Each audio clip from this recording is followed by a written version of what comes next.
I mean, you mentioned a lot of great creators there. The one name that hasn't cropped up yet, and I think in the week where there was such bad news about George Perez, I'd love to know your thoughts on him, only because I saw a tweet from Mitch Gerrard saying, and I'm paraphrasing here, it's not often we get to say to the person whilst he's still with us, what a great guy he is. And obviously, he was working at Marvel under your tenure. What are your memories of him working? And do you still keep in contact with him? Have you kept in contact with him, Jim? We see each other. We used to see each other every once in a while at conventions. He doesn't do very many anymore. No. I haven't been calling him every week or anything. No. He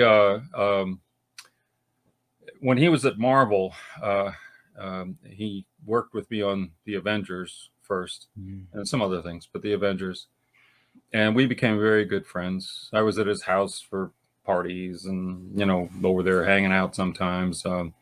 My house was way out in Queens, so he never came there.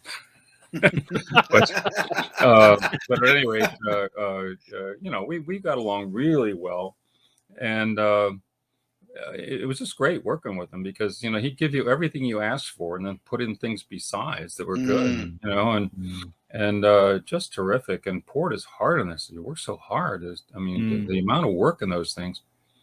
Anyway, so then finally, after a couple of years, DC Comics, we were taken off. Well, they're trying to fight back. They wanted they wanted to do stuff too, and they did. They did Watchmen. They did eventually the Dark Knight and stuff like that. Well, one of the things they did is that Marv Wolfman had gone there and he wanted to get George Perez, and I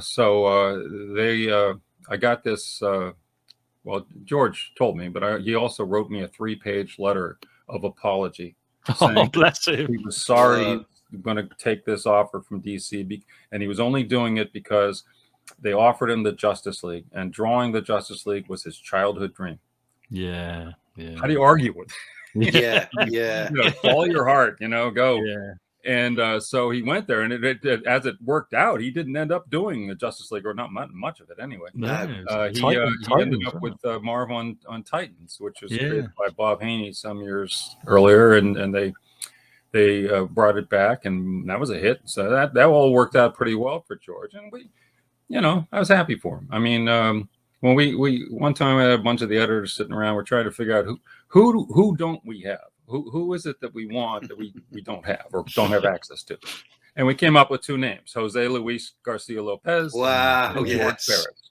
And I mean, okay, fine. We'll live, but I mean, we miss those guys. Anyway, I bet.